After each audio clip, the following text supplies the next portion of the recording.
One very special. Monaco has always been committed with the oceans, and Prince Albert of Monaco has a very special commitment since he decided to establish a foundation to address the planet's most alarming environmental situations. And of course, you have been especially committed with the Blue Initiative of Monaco, which I think is very special, dealing with three main areas, I think, the Mediterranean, the polar regions, the least developed countries, and of course focusing on these wonderful, I would say, topics that we need today to make sure that we address collectively: biodiversity, climate change, and water resources and desertification. Today, I'm sure you're here to talk to us about this commitment that you have made to the world. Thank you very much, sir. The floor is yours.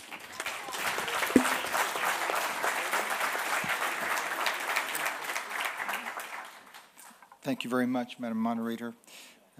You're too kind in your words. Your Excellencies, ladies and gentlemen, dear friends of our ocean, thank you very much to our Chilean hosts for this wonderful conference. And thank you, Ms. Minister and President Bachelet for this morning for these wonderful and incredible announcements. And thank you very much, Secretary Kerry, for your leadership as well, and for these, I think we're privileged to have witnessed these strong commitments that we've heard. As we are all aware, in 2 months we will take place in Paris, COP21, the major climate conference which promises to be decisive. All the nations on Earth will be represented, along with the majority of major multilateral organizations, NGOs, and key industrial groups. It is crucial, I think we all agree on this, that the ocean must not be absent from this gathering. The situation of ecosystems threatened by climate change must be made clear in Paris. We have to discuss about the species made vulnerable by ocean acidification and demand justice for the seas, which are so vital to all of us. Today offers a particularly opportune moment to reflect on these issues. It is essential that we do this with representatives from a large number of countries, for it is by working together that we will preserve our seas, which represent our shared wealth, and protect our common future. In order to achieve this goal, we must adapt our actions to deal with issues that go far beyond those that we usually face. Due to their expanse, which defies borders and any normal sense of scale, as well as their temporality, the oceans require a fundamental change in our ways of doing things, but also in our ways of thinking. Think in a global way, think sustainable, and think collective. These are the three imperatives that should guide our actions. These requirements may seem natural, but nevertheless, I think we still have often difficulty in adhering to them. Protecting the oceans means, first of all, thinking globally and protecting the entire planet, of which, as you know, the oceans make up 2/3 of it. It means reducing pollution, mainly telluric, which is causing increasingly serious damage to the ocean. Thinking in particular, and we heard about this a few minutes ago in that wonderful panel. I mean, all the panels have been wonderful, but especially wonderful panel, Mr. dear Jose Maria Figueres, on plastic pollution, which was discussed. And I'm also thinking of the many other problems that we are aware of: hydrocarbons, fertilizers, chemical products, and wastewater, which are spilled or discharged into seas around the world in quantities totaling millions of liters every year. We're not entirely without the means to change this situation. In large part, it is a question for national policies, which we should encourage and above all, finance, in particular in the case of developing countries. This is a matter of political will. Protecting the planet also means, perhaps more than anything else, limiting the effects of climate change. This morning, we discussed ocean acidification. I will not return to the subject right now, but we are also aware of the other consequences that global warming has for our ocean: the disruption of fragile ecosystems, the migration of species, and above all, melting ice, and the resulting rise in sea levels. These are all issues which have a profound impact on the balance and life of our ocean. They justify a relentless campaign to achieve a binding agreement at COP21. Protecting the ocean, I believe, also requires us to learn to think sustainably. For while humans are currently the main threat to the ocean, this is due to our habit of considering natural resources as limitless reserves, free from any kind of control. We cannot preserve the ocean unless we halt this headlong rush. It does not implicate that we must give up extracting from the oceans the riches which humanity increasingly needs, but as the world population rises, we will have to find more resources. This cannot work unless we exploit these resources in a most sustainable manner without endangering their long-term future. In terms of energy, this means giving up the exploitation of hydrocarbons where it is too dangerous, particularly in the polar regions and in other fragile ecosystems. It also means developing renewable energy sources. Here, the oceans can offer, as you are all well aware, infinite possibilities. I will not dwell at length on the topic of fishing, which will be discussed in more detail tomorrow, but we know that this is critical. It is absolutely critical to curb everything to do with overfishing, as was said a few minutes ago, and instead promote responsible practices, which are already well understood. Mónaco, which has for a number of years put its energies into preserving species like the Mediterranean bluefin tuna, has, I think, proved that it is possible to find solutions that meet the needs of both the fishing industry and the environment. Introducing a more sustainable approach to maritime resources also means better regulation of aquaculture.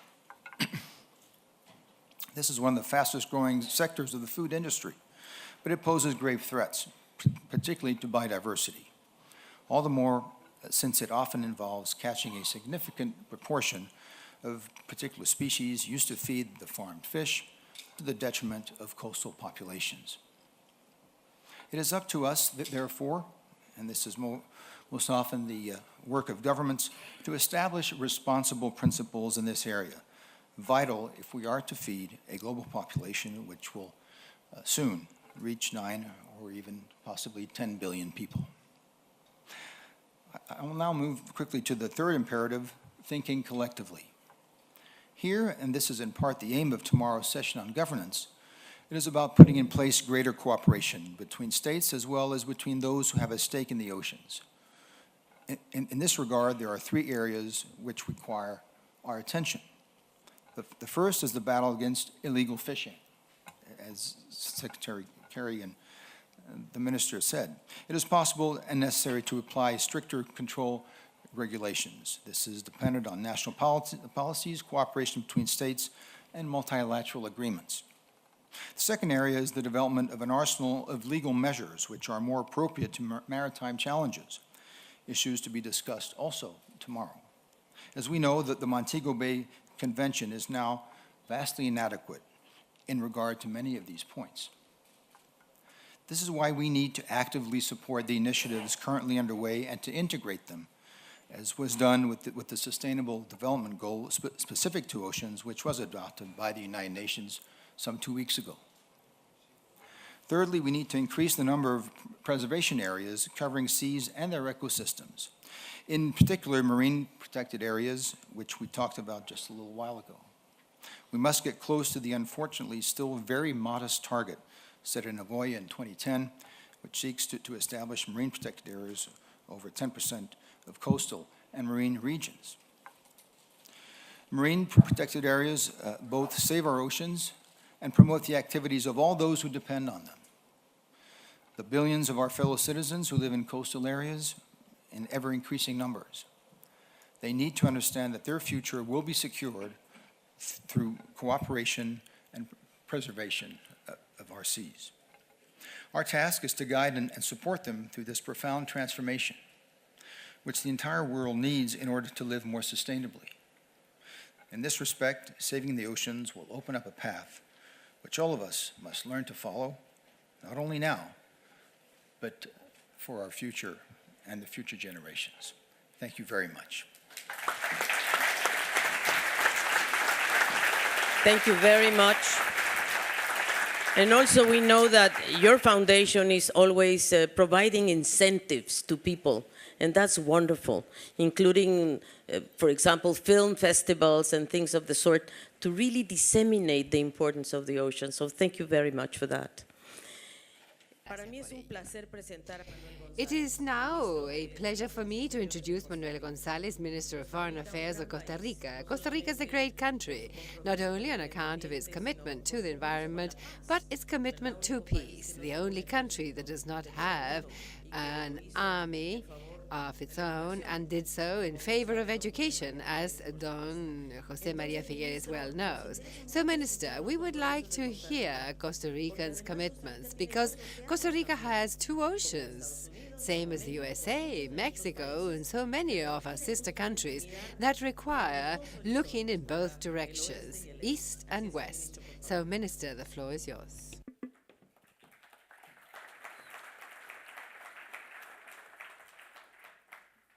Muy buenas tardes, Good afternoon, panelists, señora moderadora. Buenas tardes a todos. Madam Moderator. Es un honor estar hoy aquí It en is an Chile, honor to be here in Chile today alongside the majestic Pacific Ocean, full of life and wealth, and that only a few weeks ago caused so much destruction to the coast of this beautiful country, our friendly Chilean people from whom we've learned so much.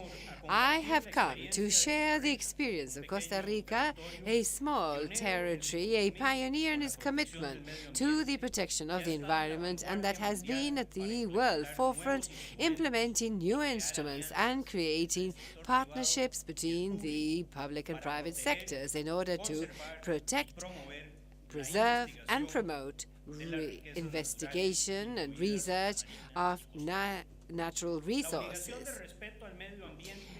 Respect for the environment is covered under the Constitution in my country and mandates the state to procure the greatest well-being for all inhabitants, guaranteeing the right to a healthy environment and an ecologically balanced environment in order to protect the right to human life, in turn linked to the right to life. The Costa Rican coast is of tremendous extension and value. Our maritime territory is 10 times larger than our continental mass. Costa Rica is considered to be a hotspot in terms of marine biodiversity. And among our ecosystems, we have coral reefs, mangroves, muddy bottoms, rocky areas, beaches and cliffs, marine grass, tropical fjords, an area of marine surgeons by season, a thermal dome, a marine pit of more than 4,000 meters deep, mountain ranges in the middle of the ocean, islands in high seas, an oceanic island, and hydrothermal windows. The wealth of our marine habitats includes 7,000 different species, of which 90% are endemic. Hence, for several years now, our country has implemented actions for the integral management of our marine coastal resources with official publication of policies and guidelines, such as the National Strategy for Management of Marine and Coastal Resources in Costa Rica, our National Policy for the Sea 2013-2028, and the Strategic Plan for the National System of Conservation Areas and the Plan for Fisheries and Aquaculture Development. We've also designed different models for governance in order to comprehensively manage our natural resources in the coastal marine area. Locally, we also have protected wild areas and responsible fishing areas. Internationally, we have strategies, regional, government, all supported by the civil society, such as the Marine Corridor, Eastern Pacific, an area for sustainable use of marine resources that we share with Ecuador, Colombia, and Panama. And the aim is to have an appropriate management of the biodiversity and our marine and coastal resources by means of ecosystemic management. And in addition, Costa Rica has subscribed and actively takes part in the international conventions promoting preservation and sustainable use of marine biodiversity, such as the Convention on Biological Diversity, the Convention for the Conservation of Marine Wild Species, the Convention on International Trade of Species in the Danger of Extinction, the International Whaling Convention, and the UN Convention on the Law of the Sea, among others. And since it is not possible to limit my presentation to the process of climate change, adaptation measures must begin with changes to our consumption patterns and reducing pressure, all of which it is possible to do things. We must work on the implementation of better practices for sustainable use of resources, farming, cattle rearing, tourist, fisheries, and others, and setting up areas that may serve as a shelter for these species and for the protection of coastal populations. And that is why we have considered it necessary to join efforts so that our coastal settlements and stocks may develop based on a proper use of marine coastal resources in a positive dynamics involving people and the environment and major participation by the civil society. Although we are small, we are nevertheless a country with big dreams, and so the government of Costa Rica commits before you to the following. 1. To draft a national plan for marine use in no more than 2 years in order to articulate the various institutions and social and economic forces under a joint strategy for the preservation and sustainable use of our marine coastal resources. 2. To have a national policy for sanitation over the next 2 years. And 3, a national policy for wetlands in 1 year in order to respond to the challenges affecting these ecosystems and associated stocks. 4, to ratify and put into practice the agreement on port guiding state measures recently approved by Congress and we're hoping will soon be deposited with FAO. 5, to host the second meeting of signatories of the MOU on sharks under the Convention for the Preservation of Migratory Wild Species, to be held next February in San Jose de Costa Rica, and invite you all to take part and take part actively. 6. With regard to detrimental fishing practices and overfishing, we will continue to combat this and at the same time will encourage preservation and sustainable fishing. 7. Strengthen marine areas for responsible fishing and mechanisms for co-management with fishermen to make sustainable use of our fishing resources with fishing order plans. 8. Promote and strengthen the initiative of the Justo Observatory for Central America and the Caribbean in order to create a regional information system, institutional and interdisciplinary, which is useful for the design and assessment of public policy. We aspire to achieve a state that guarantees sustainability in the actions developed in relation to the sea that encourages good fishing practices, preservation of marine ecosystems, and the promotion of a culture to protect and appropriately makes the most and is aware that a healthy ocean will allow the necessary balance and equilibrium for all.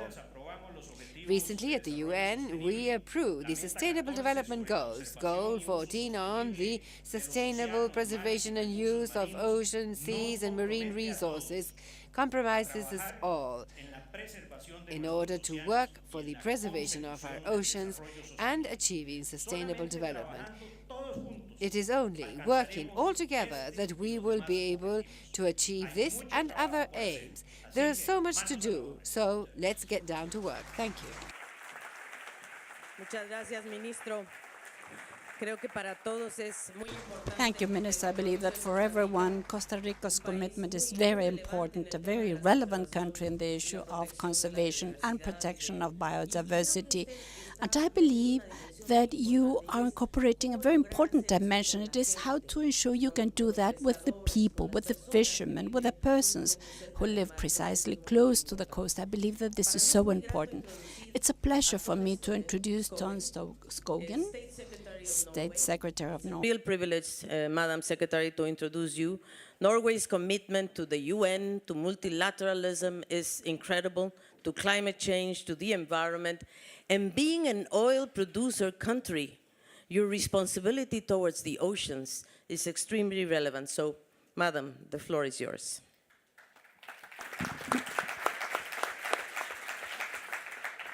Thank you for those very kind words. Excellencies, ladies and gentlemen, friends of our ocean. Let me first thank and congratulate Foreign Minister Munoz and Chile for hosting the second Our Ocean Conference. Chile is thus showing leadership in the efforts to address one of the great challenges of our time, how to ensure clean and productive oceans for the future. This conference is an important step in achieving the newly adopted Sustainable Development Goal 14 on the conservation and sustainable use of the ocean, seas, and marine resources. And we welcome the announcements made this morning on establishing marine protected areas, notably by our host, Chile. Last year, under the leadership of Secretary Kerry in Washington, the Our Ocean Action Plan was adopted. Now we must take stock and see what we can do to take the action plan further. For the threats we are faced with have by no means diminished. Unsustainable fisheries are still widespread. Marine pollution, including microplastics, is of massive proportions. And global warming is putting entire marine ecosystems at risk. First, a few words about sustainable fisheries. But let me start by welcoming the announcement made by Secretary Kerry just now on the global initiative on combating illegal, unreported, and unregulated fishing, the Sea Scout initiative. We are ready to endorse this initiative as an important step forward for the international efforts to combat IUU fishing. Furthermore, the FAO agreement on port state measures is potentially one of the most effective measures against illegal, unreported, and unregulated fishing. Before it can enter into force, at least 25 countries must ratify the agreement. But as we know, so far, regrettably, only 14 countries have done so. For some countries, there may be administrative or capacity problems preventing accession to the agreement. This is why Norway has been working closely with FAO to promote the agreement. So far, we have funded 4 regional workshops in developing countries to this end. And recently, we decided to fund yet another workshop which will target countries in the Black Sea and Mediterranean regions. Our partnership with FAO extends into other areas as well. During this conference, there will be a panel on local communities and how they can provide small-scale solutions to protect our oceans. Norway attaches great importance to small-scale fisheries and the role they play in food production on the local level. I'm pleased to announce that Norway recently decided to allocate $1.8 million to the FAO project, enhancing the contribution of small-scale fisheries to food security and sustainable livelihoods. And I had the pleasure of signing this agreement earlier this afternoon together with the Director General of FAO. It is also a great pleasure to announce that Norway recently launched the Fish for Development program, which will encompass all the efforts relating to fish and marine resources in our development assistance. At last year's conference, Norway announced the intention to allocate $150 million to fisheries-related development assistance. We will reach this target over a period of 4 years. A key element in these efforts is marine research. We are building a completely new research vessel, a new Dr. Fridtjof Nansen, to be used exclusively in developing countries as part of the EIF Nansen project, a FAO fisheries management program. The new vessel will be equipped with state-of-the-art technology and be ready by the end of 2016. Research on fish resources will still be a crucial part of its work, but it will also be equipped to have a much wider scope, including monitoring of the state of the marine ecosystems, biodiversity, acidification, and impacts of climate change. Let me now turn to marine pollution, in particular microplastics. The amount of plastic debris in the oceans is already colossal. This is broken down into smaller and smaller particles, ending up as microplastics, which persist in the environment.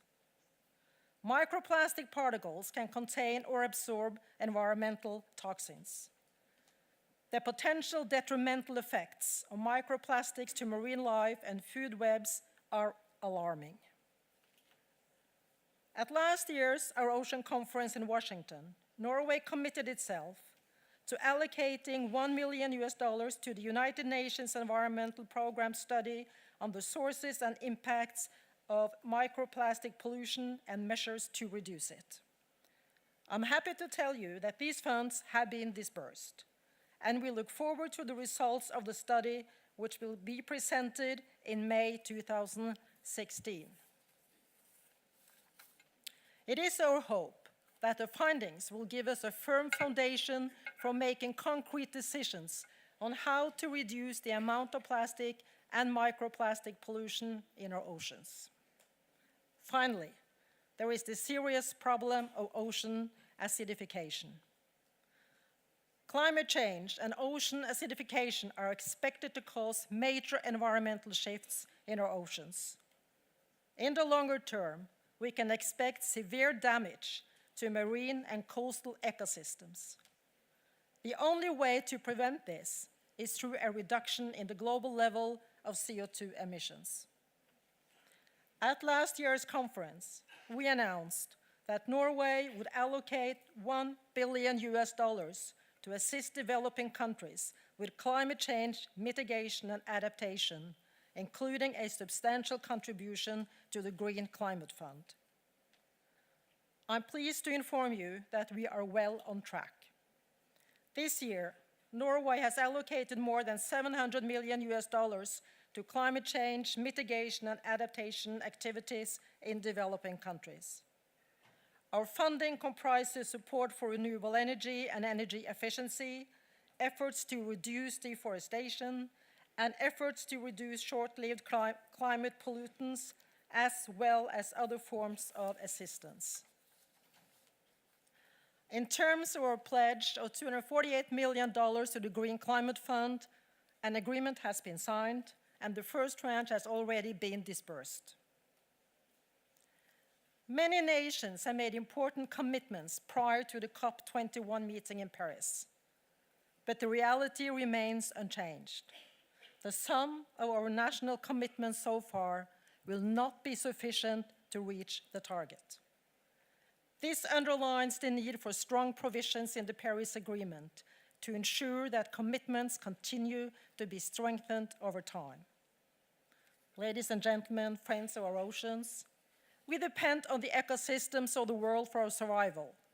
With this in view, it is vital to ensure that the oceans of the world are managed responsibly. We need partnerships and we need goals, and we all have to do our part. The announcements made today are important steps in the right direction. Thank you. Thank you very much, Madam Secretary. You have really delivered on the commitments you have made very highly, we should say. I think we all agree that Norway has come a long way through the commitments, not only of the Sustainable Development Agenda, but also the climate change. This $1 billion on adaptation mitigation is going to be tremendous because most of the mitigation activities or adaptation are happening in the coastal areas. So thank you very much for that. Se dan en las Me da áreas mucho gusto costeras. presentar a José Graziano. I am very pleased to introduce José Graziano da Silva, a UN colleague of FAO, our region, Brazilian by birth. I would like to say that José Graziano has agreed to work on food security worldwide, but today he is here surely to speak to us about fisheries, such a very important topic, high sea fishing, coastal fishing, and what are we going to do at an international organization as relevant to FAO in order to support these commitments by countries.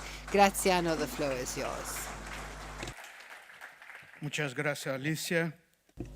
Thank you very much, Alicia. Your Excellencies, distinguished guests, ladies and gentlemen. First of all, I would like to congratulate the government of Chile, especially Alto, for the organization of this conference.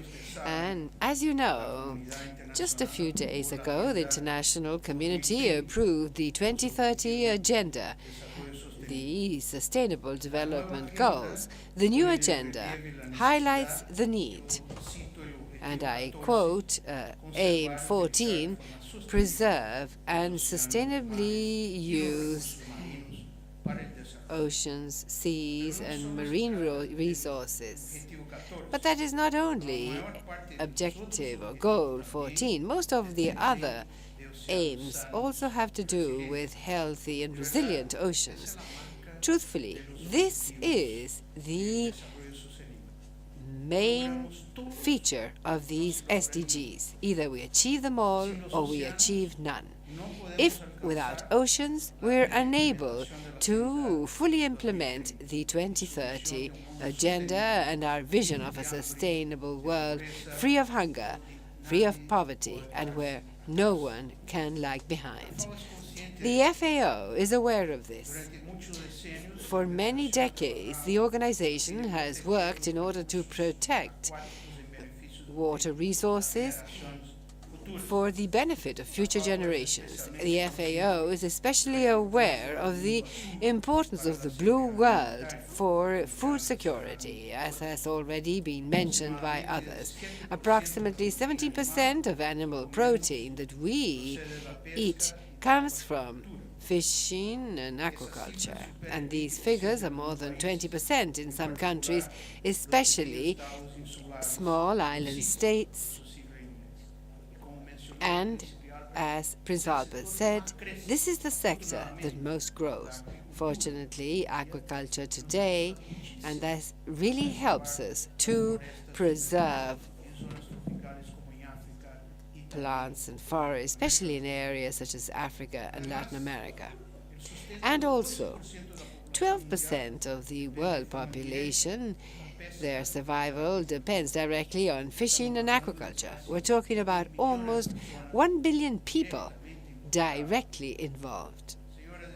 Ladies and gentlemen, marine and aquatic resources are finite.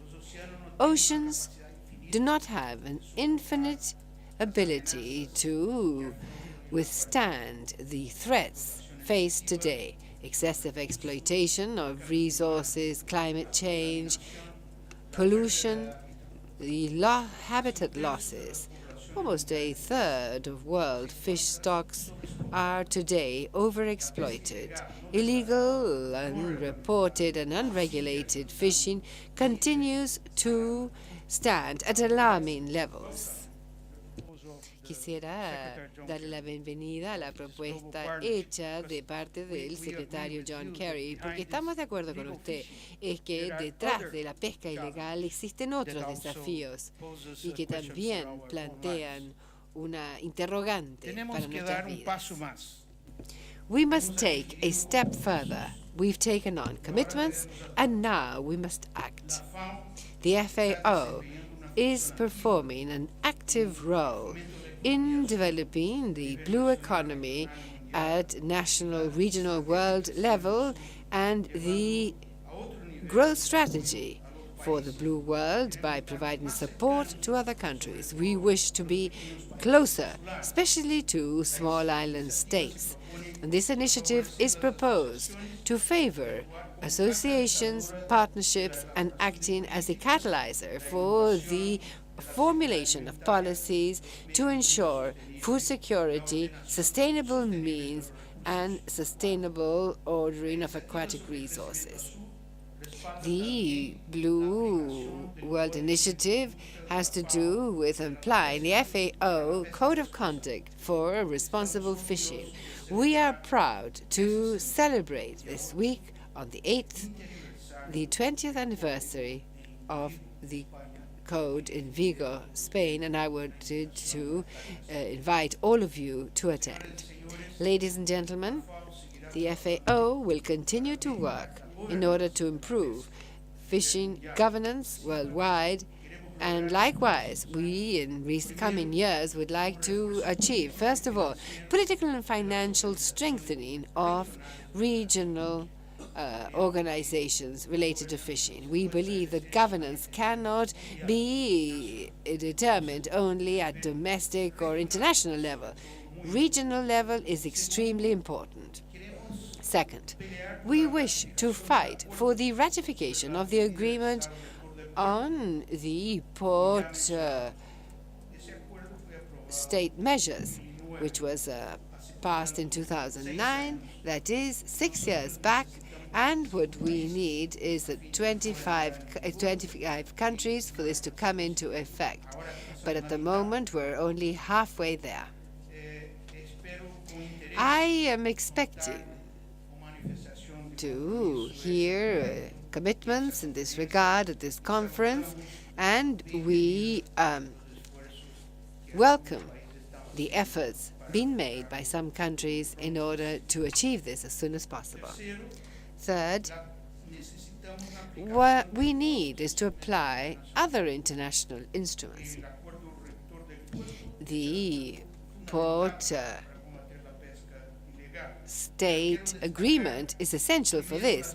But first of all, I would like to highlight guidelines for the flag state, which is essential for improving global fishing and promoting sustainable use of marine resources.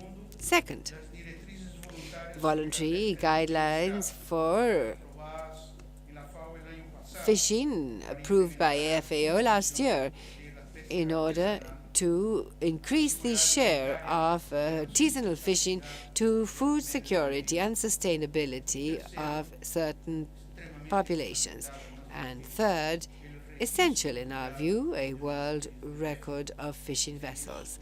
Without this, we will not have the ability to monitor fishing vessels that do illegal fishing. And all of these instruments are indispensable to actually look for sustainable management policies for our natural resources. Ladies and gentlemen, the health of the oceans is essential for world development and common prosperity.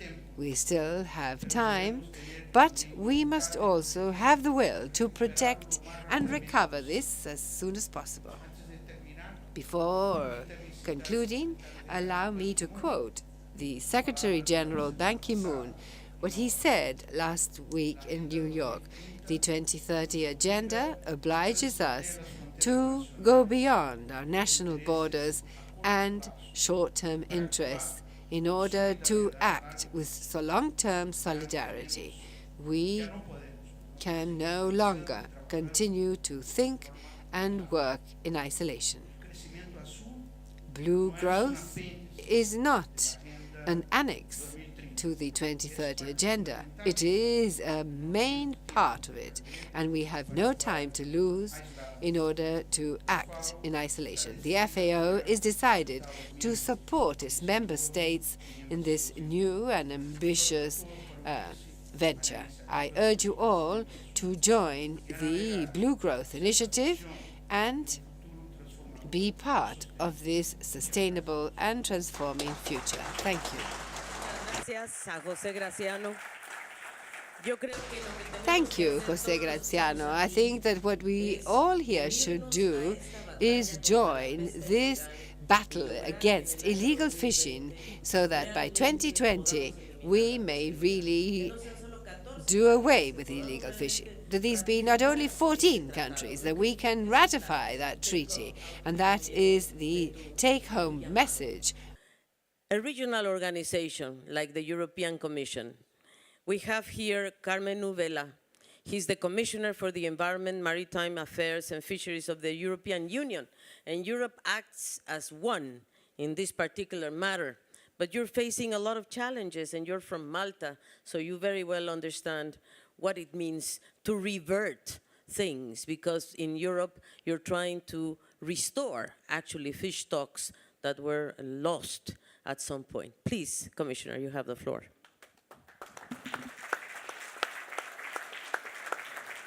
Thank you. Thank you very much, Excellencies, distinguished ministers, colleagues, and ladies and gentlemen. I have to start by saying that we are all here discussing a topic we are all committed to.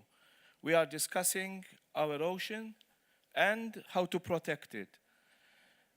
The same ocean which does not owe us anything. On the contrary, it is us who own the ocean a lot. We know the figures. 70% of our planet is ocean. The ocean provides 50% or more of the oxygen, absorbs 30% of the CO2 around us, and absorbs 90% of the planet's temperature.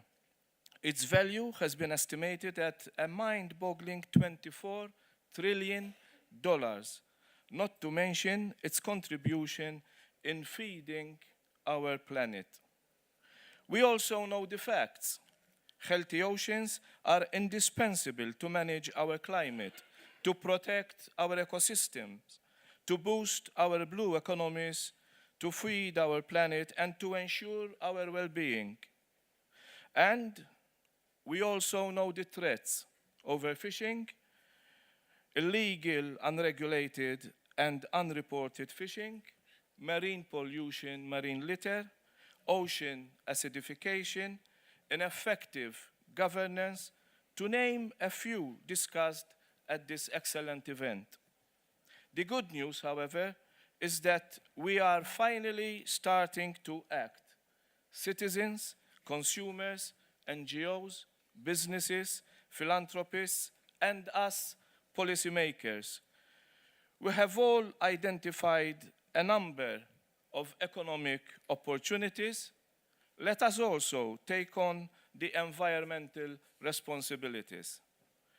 Just a few days ago, the international community reached agreement on the Sustainable Development Goals, including a standalone goal on oceans.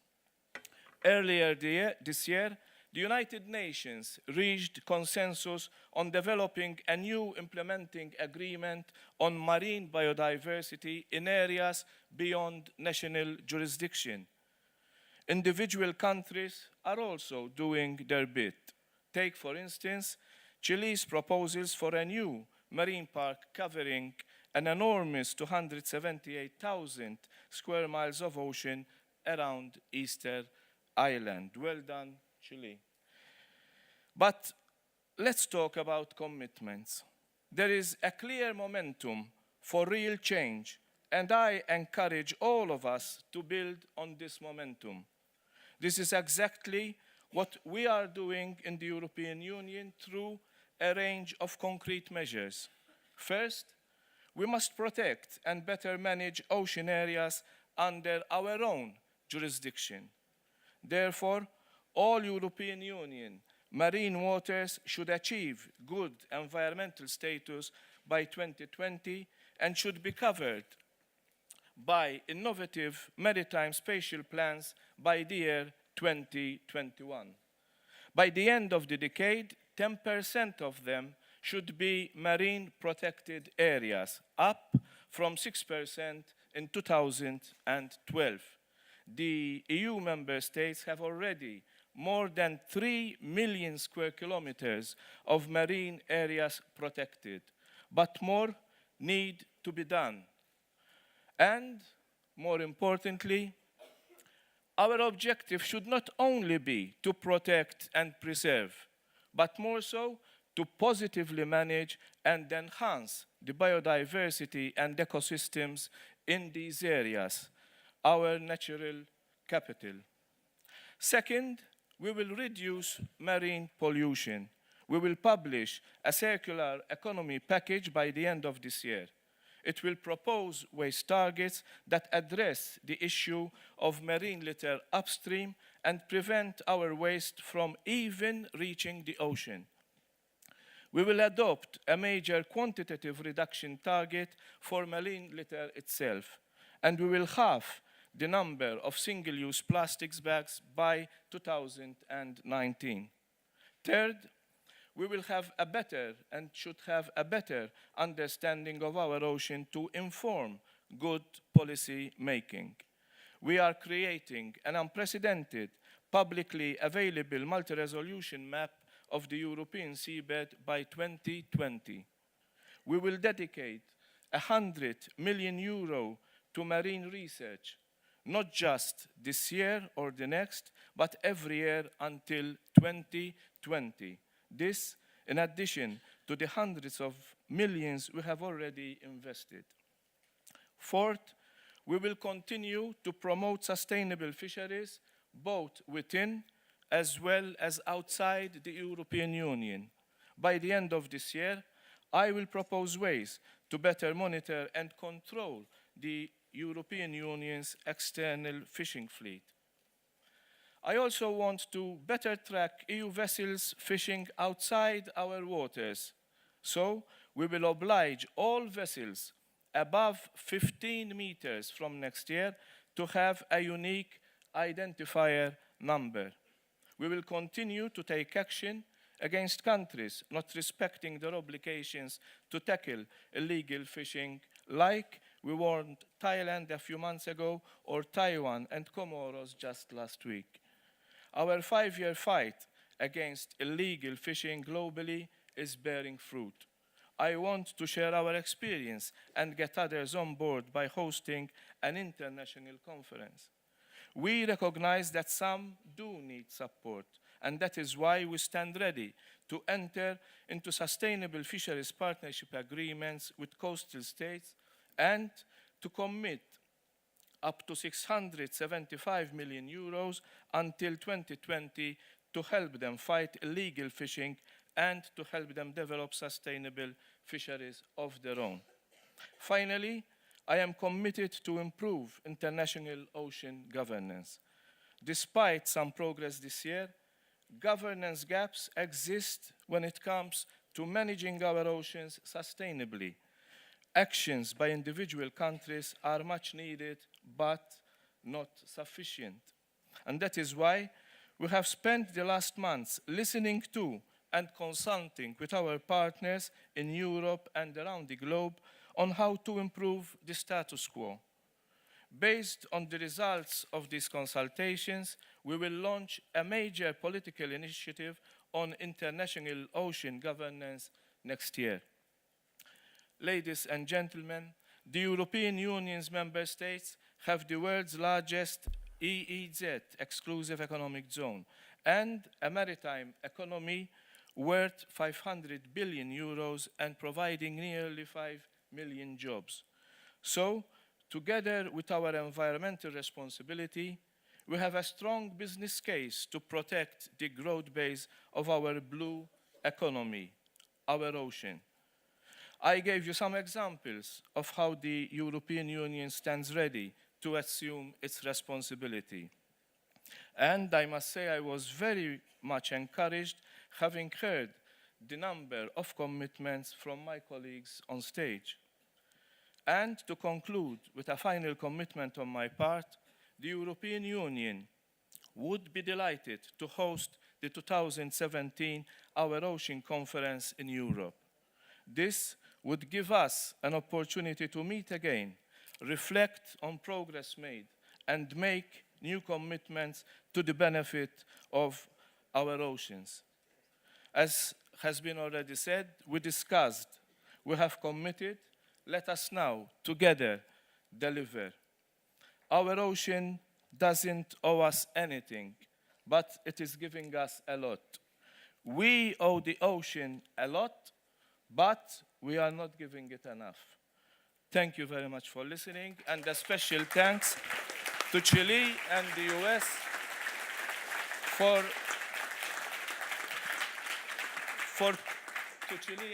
for putting this together, this very important conference. Thank you very much. Thank you. Thank you very much. So that means that we will all go to Europe in 2017 and we will take stock of what's happening here.